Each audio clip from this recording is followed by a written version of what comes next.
Our book one is all about the bookstore ride for the last 40 years. And today I have my special guest, creator of a clear belief method of trauma informed therapeutic coaching. And of course, an author too. He's the author of the book Clear Your Clients Limiting Belief, no other than Mr. Lion Goodman. Thank you, Daniel. It's great to be here with you. Welcome to Book 101, Mr. Lion. And can you please introduce more about yourself? Certainly. I have been a searcher about human psychology. My big question when I was young was, what is the nature of human nature? What is the nature of the human mind?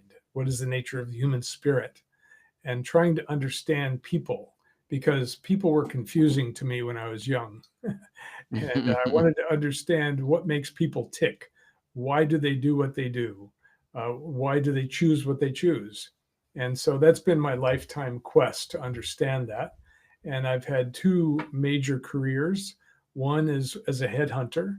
I was an executive search consultant for 25 years. And then I became a coach and a teacher of the methodology that I created called the Clear Beliefs Method, as you mentioned. And I've now taught over 650 people in 45 countries around the world. My methodology for creating deep and profound transformation inside, from the inside out, really, from the psyche out, so that when you change your beliefs and your patterns from the inside, your world changes because we see through our beliefs. So change your beliefs, change your world. Thank you so much for sharing your knowledge to the world, Mr. Lion Goodman, and hoping for more and more empowering books like this to come. Your book focuses on clearing clients' limiting belief. What is your fundamental definition of limiting belief, and why is addressing them specifically in the client context so crucial? Good. I have another book called Clear Your Beliefs, which is for people who want to clear their own. But what I was always interested in is big impact. Like, how can I impact lots and lots of people with this method? And so I began focusing on practitioners, people who are therapists, coaches, healers, social workers, and all kinds of people who have clients like lawyers and doctors. So I've trained people in all different professions over these years because if I give them my method, then they can use it with their clients and it multiplies the effectiveness. So that's why I wrote this particular book to help people who have clients learn that they can transform their clients deeply and profoundly in in a very short session, sometimes only 20 minutes. They can change someone who believes I'm not worthy to someone who believes I am worthy, and that will change their life. So that's the importance of the work, is a profound and permanent change from the inside out. There are many books on limiting belief, Mr. Lyon. What makes your methodology for identifying them distinct and effective for practitioners working with clients? That is an excellent question. And this is the basis for all of my work. When I was young and trying to fix myself, I took many, many workshops and trainings, over 100 of them. And all of the techniques I learned, most of them were produced temporary or partial results. I felt better for a couple of days, and then I was back to my old self. uh, or I would have a great workshop and a big, profound experience. And for 2 weeks, I felt wonderful. And then I was back to my old self. But every once in a while, something changed inside of me that was profound and really shifted my whole view of the world and myself and other people. And so I began asking the question, what is it that creates those profound and permanent changes? And so I began investigating what was it about those particular things that had such a big impact. And I saw a difference between the average limiting beliefs clearing process, which changes the mental idea of what you believe, and the more profound and permanent transformation, which comes from deep experiential shifts. So, for example, the mind is just one part of us. We also have our emotions, we also have our physical body, we also have our spiritual self, we have our relational self, how we relate to others, we have our environmental self, what environment we're in and what's happening there. We have our energetic self, which people use to tap or to do chakra work or energy work. So the profound experiences I had involved all of those dimensions of the self. And so I began looking for those kinds of techniques, and I brought together a whole group of them into the clear beliefs method, so that all the techniques work on the multidimensional self, the complete self, the whole self, rather than just one or two pieces of the self. So there's lots of mental techniques. Well, just believe something different. Or there's physical beliefs, like just do something different, just behave differently, and you'll change your beliefs. Or there's affirmations where you try to pound on the old belief to make it go away, but of course it never does. So that's the difference between the clear beliefs method and almost all other methods, is that it's holistic, it's complete, and it creates a complete change instead of a partial or temporary change. Very well said, Mr. Lion. Very well said. Beyond just identifying them, what's the core psychological or neurological process you guide practitioners through to help clients permanently clear limiting belief? Beautiful. So first of all, we have 20 tools that all integrate together, and together they are a way to touch the person's deep core of memory. In psychology, there's a process called memory reconsolidation, and that's really the fundamental issue that we work with. Because a belief, a core belief like I'm unworthy, or nobody likes me, or there's something wrong with me, those are lodged deeply in the psyche, and they are experiential. They're in all of our dimensions. And so, in order to get there, we have to use techniques that allow the person to go back into their original experience that they had where they came to that conclusion. For example, if a child is being beaten by his father, who's an alcoholic, the child can't blame the father. The child doesn't say, wow, dad's really screwed up. He's an alcoholic and he really needs to get sober. The child always blames themselves. There must be something wrong with me that I'm being beaten again and again. And so, in order to get to that kind of core belief, we have to take the person deep into their imagination and their memory and work our way backwards to the original incident where they came to that conclusion. I'm a bad person. And once we get to that place in their memory, we can take the memory apart and change it so that they now understand, oh, it's not I'm a bad person.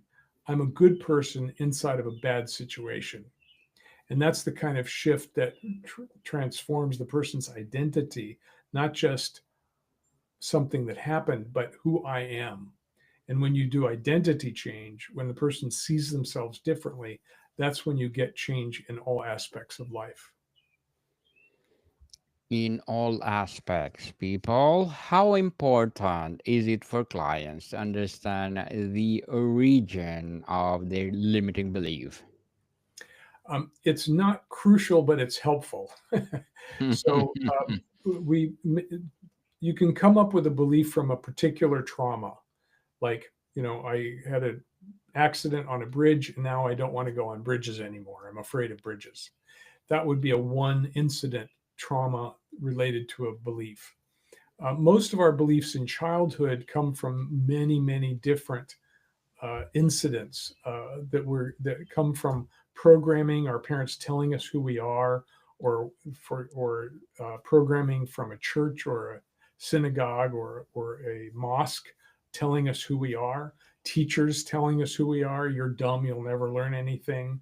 Or a church that might say you're a sinner and you'll always be a sinner unless you are absolved of sin. So we have religious beliefs, social beliefs, cultural beliefs, family beliefs, sometimes inherited beliefs for many generations.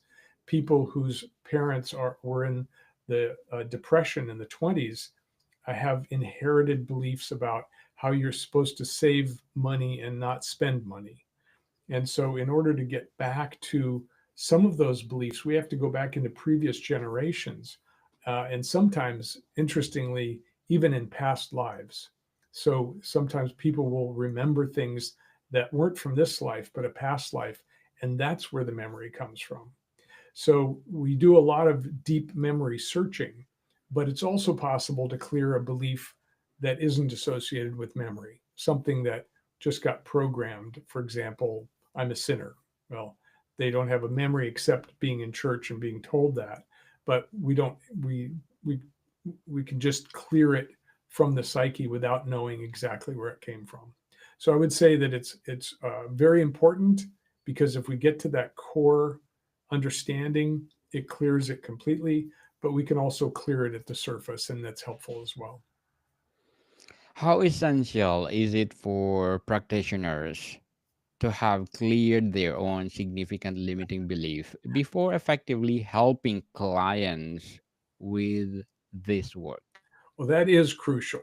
And in our training, the Clear Beliefs training, people work on their own beliefs and they clear their own beliefs.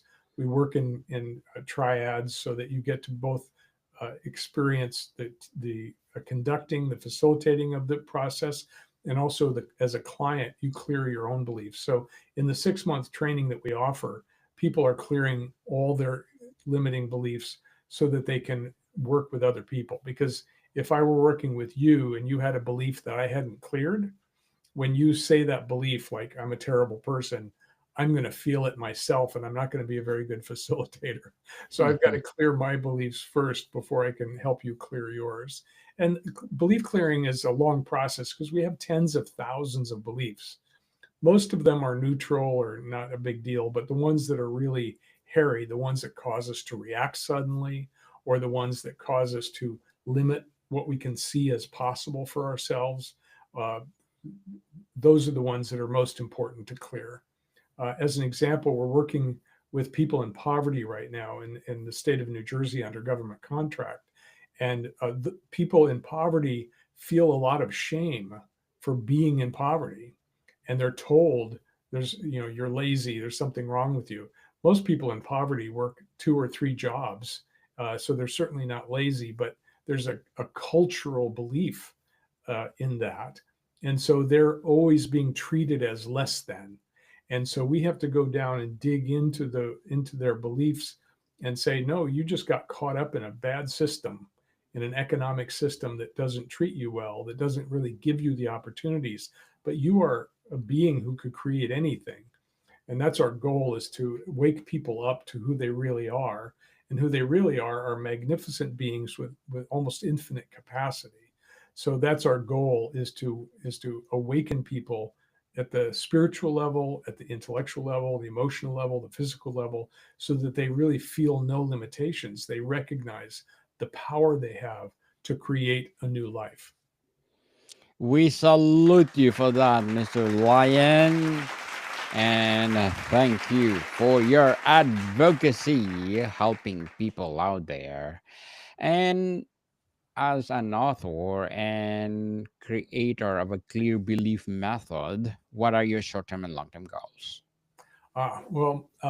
As I said, I've trained over 650 people in 45 countries.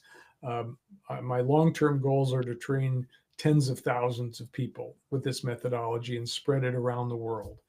We have people, for example, in Ukraine right now who are helping other Ukrainians, people in Israel who are helping Israelis, people in Australia helping Australians. And so I'd like this to be very widespread. And I'd also like to spread it throughout the government. We're working with one particular state right now. I'd like to spread it throughout all the states, because if people who are helping people in poverty could help them clear their beliefs, they would mostly, not all, but mostly they would be able to uh, find their way into the economy, be productive citizens, get off of welfare, And that's everyone would like that to happen. Everyone would like people to thrive economically, and so would like this to spread as widely as possible. And my short-term goal is to create the next training, which is coming up in October of 2025, and have 100 people in that training that want to learn this methodology. People who have clients and want to help their clients free themselves from the past, clear their limiting beliefs, clear their traumas from the past, and and be free to create, because I think we're all creators. Yes, people, we are free and good luck to your goals, mister, and looking forward for more and more and more success. Mr. Lion, as an author and creator of a clear belief, what are your piece of advice for those people out there want to be like you? Yes. Well, my advice that I give on all of these programs is, if you're not happy with something in your life, look at it and ask, what do I believe about this? Since our beliefs act like lenses in front of our eyes, we see through them and they filter what we see. So if I believe that life is hard, everywhere I look, I'm going to see that life is hard. I'm going to see all the hardest things in life. If I can change that for the lens called life is joy, then everywhere I look, I'm going to see joy and I'm going to feel joy. And so if you're not happy with something in your life, look at what beliefs you have about it and then change your beliefs. Find a way to change your beliefs, either through with my method or another method, so that you see things differently. You experience the world differently. You experience yourself as a different person, as a more awake and able person. And so whatever it is in your life that you're unhappy with, that you'd rather not be experiencing, examine your beliefs.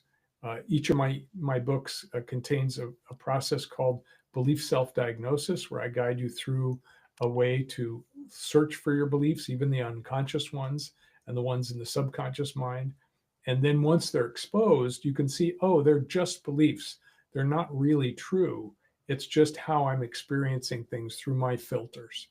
And so that's my advice to everyone: is get your get your beliefs cleared, and then you'll have a much better life. Well, thank you for your advice, Mr. Lion, and hoping our listeners or watching right now will follow you and empower. And how does your methodology ensure the client feels empowered and own their transformation rather than becoming dependent on the practitioner? You ask really good questions, Daniel. Thank you. Uh, Thank you.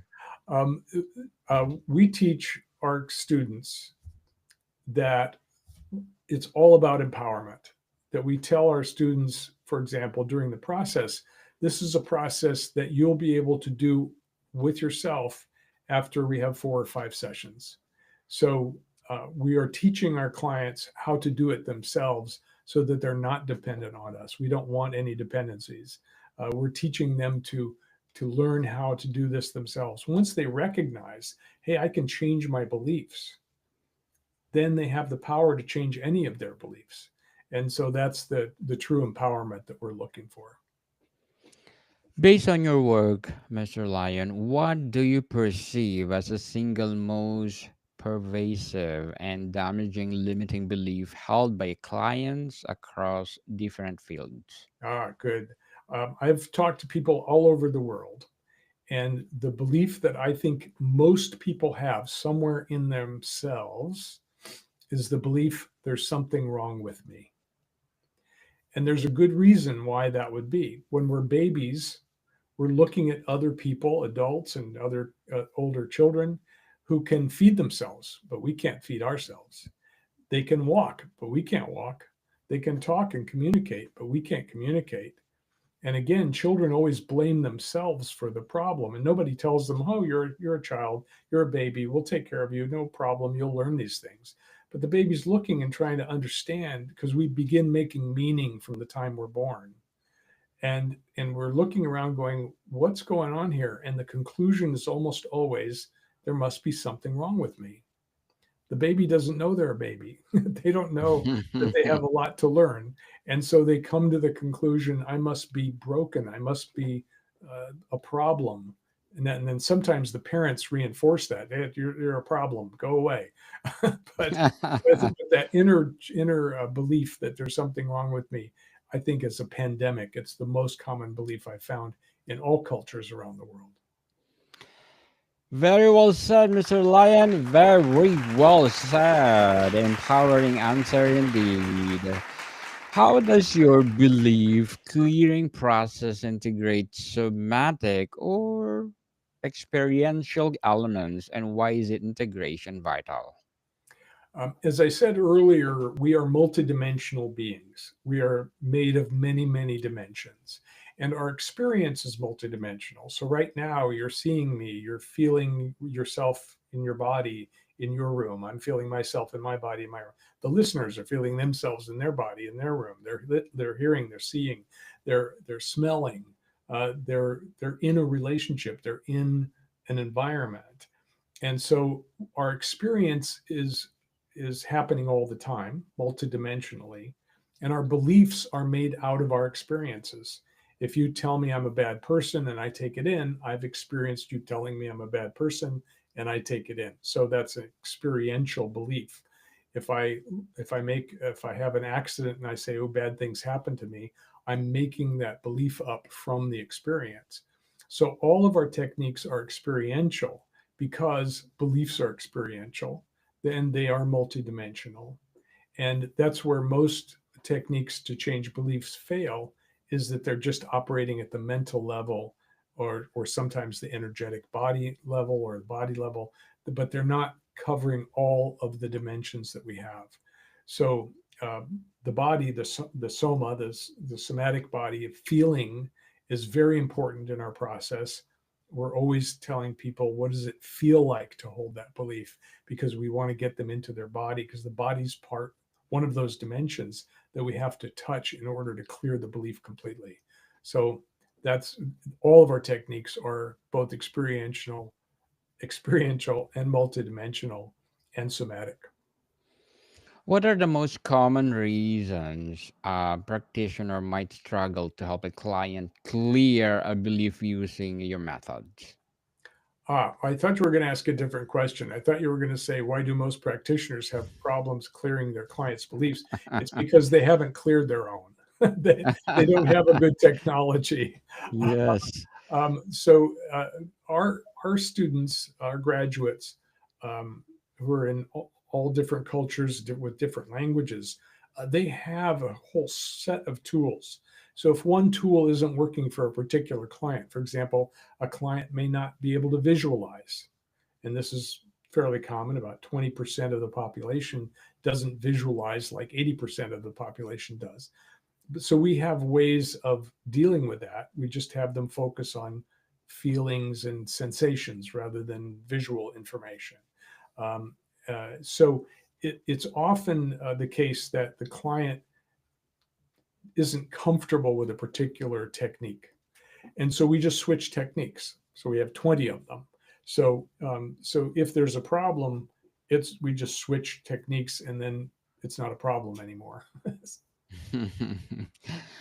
Mr. Lion, before we wrap up our discussion for today, I'm inviting you to please do listen to my other podcast, people. My other podcast, because my abstract essay is already in fifth season, abstract poetry in second season, and for sure my book 101 review in fifth season too, comedy 101 in second season, and my food 101 in its fifth season as well, geography 101 in fourth season, and my baby podcast law 101 and mental health 101, Love Letters in third season, Movie 101 Review and Music 101 in fourth season, and Science 101 and Sex 101 in its first season. Please listen to them wherever you listen your podcast. Mr. Lion, when practitioners successfully master the skills in your book, what is the broader impact you hope to see, and not just for individual clients, but for the fields of coaching, therapy, or personal development as a whole? Wow.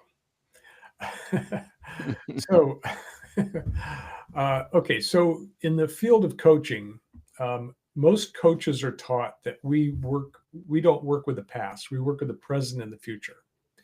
And the reason the coaching industry said that was because they didn't want to be regulated like psychologists and psychotherapists are regulated.